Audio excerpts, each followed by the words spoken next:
Bien-aimés dans le Seigneur, Shalom.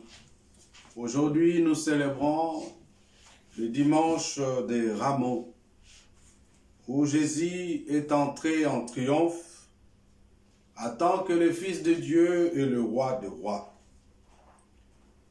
Je pense que cette année, nous lisons la Passion selon saint Marc. C'est la rareteur le plus ancré des 4 évangélistes et c'est lui qui nous livre le plus les faits bruts sans trop d'interprétation. De tous les temps, bien-aimés, les chrétiens ont cherché à comprendre le sens de la mort de Jésus. Durant le premier millénaire du christianisme, beaucoup de pères de l'Église l'ont expliqué par des images du rachat.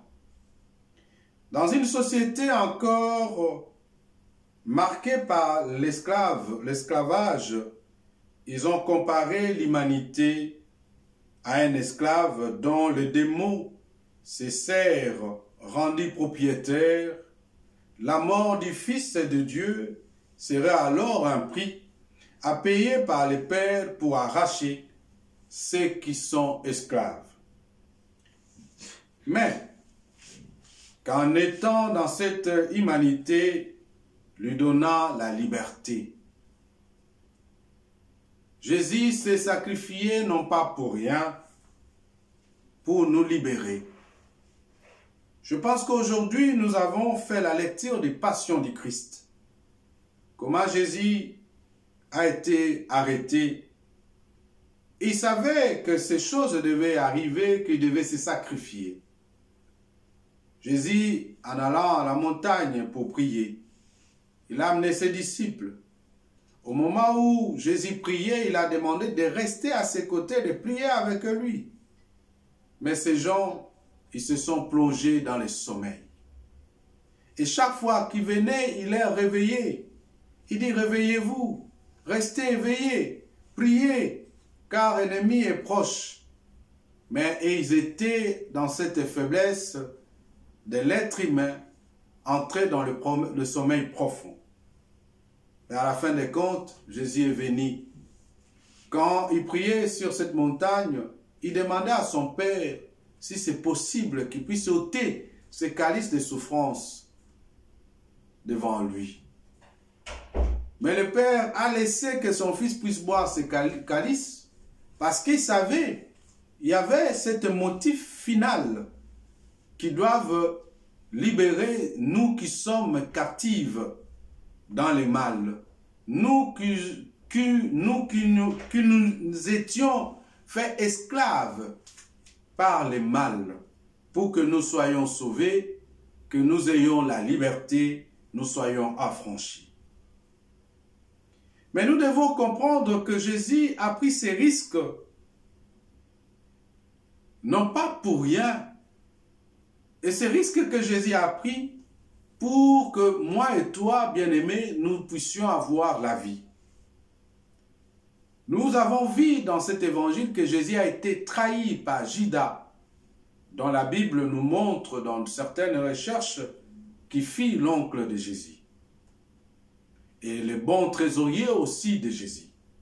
Mais il a été trahi par lui, par un simple baiser. Nous avons vu aussi que les gens que Jésus a guéris, leurs parents, leurs enfants, leurs mamans, leurs amis, mais ces gens, ils sont venus pour chercher à arrêter Jésus. Nous avons vu aussi que les prêtres, ils se sont réunis pour chercher un motif valable qu'ils pourront avoir pour qu'ils puissent accuser Jésus. Mais Jésus est resté muet par rapport à ces accusations. Mais cela nous enseigne quoi en fait? Que lorsque la volonté de Dieu s'accomplisse devant nous, nous ne devons pas nous abatailler à chercher des réponses, mais nous devons nous mettre à la disposition de Dieu. accepter ce que Dieu a voulu que cela puisse nous arriver. Et il nous dit, il faut me glorifier dans toutes circonstances, que ce soit dans le malheur et que ce soit dans le bonheur. Dieu a pris ce risque de nous créer libres. Dieu n'est pas absent dans notre barbarie, non pas dans le rôle de la justicier, mais à la place de la victime. Plus, Dieu en Jésus-Christ prend sur lui toute la sauvagerie de toute humiliation de ce monde. Quand ils sont arrivés devant Pilate, Jésus a été humilié, Jésus a été frappé, Jésus a été couronné avec des épines. Les gens crachaient sur le visage de Jésus. Mais Jésus n'a pas regardé son état de Dieu pour chercher à se dérober dans ces situations. Il s'est humilié, il a entendu que la volonté de Dieu s'accomplisse en lui. Et il a fait de ces lieux de la mort qu'on appelle Golgotha l'aurore, les leviers de la vie et du pardon. L'incarnation va jusque-là, cette violence qui est au cœur de l'homme et du monde. Jésus est se situant du côté des victimes. Jésus est venu nous libérer en démontrant la surdité de tout recours à la vengeance ou aux représailles.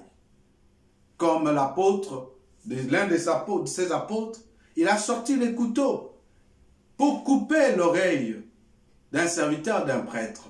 Jésus l'a dit, celui qui prend par l'épée périra par l'épée. Mais Jésus avait le pouvoir de dire que Dieu puisse faire descendre des légions des anges pour combattre pour lui. Mais Jésus ne l'a pas fait. Parce que Jésus vit dans cet objectif, ne rendait pas le mal pour le mal. Dès alors, il n'est qu'un chemin qui est ouvert à la vie, celui de l'amour. Parce que l'amour, chemin de fragilité et vulnérabilité. La croix ne sépare pas les juifs et les païens et les judaïstes et le christianisme. Mais la passion sépare violents et artisans de paix. Puissants dans ce monde, pauvres de ceux qui pensent être, c'est avoir de ceux qui savent être, c'est aimer de ceux qui font le choix de l'argent, de la puissance, de la force et de ceux qui se construisent leur vie sur l'amour, la compassion et le pardon. La croix arrive à différencier ces genres de personnes. Mais toi, tu faut poser la question, est-il celui qui cherche l'argent? Est-il celui qui cherche le bonheur? Est-il celui qui cherche l'amour et la paix?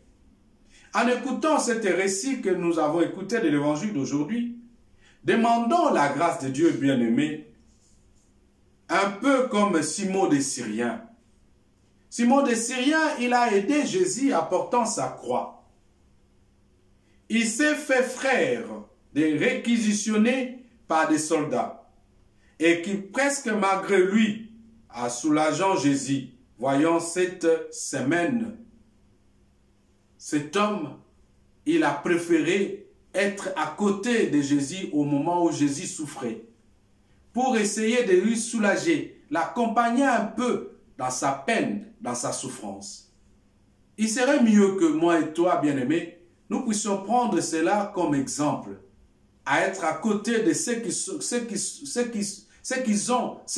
dans le besoin et ceux qui cherchent aussi notre appui. Mais comment nous pourrons soulager les autres? Par nos prières plus ferventes, aussi par nos gestes plus fraternels, comme ceux de Simon, qui a fait une geste d'un sourire d'un coup, de main apportant un peu de paix et de la lumière à Jésus, prenant dans celle de ceux qui souffrent. Allons, soutenons nos frères, et nos sœurs à ces moments, pour que nous puissions être de vrais chrétiens qui montrent ce vrai modèle de vie et des gens qui cherchent l'harmonie, la paix tout autour d'eux. Ceux qui ont les oreilles, qu'ils entendent, ceux qui ont le cœur, qui les gardent, ceux qui ont la volonté, qui les mettent en pratique. Mettons-nous debout pour rendre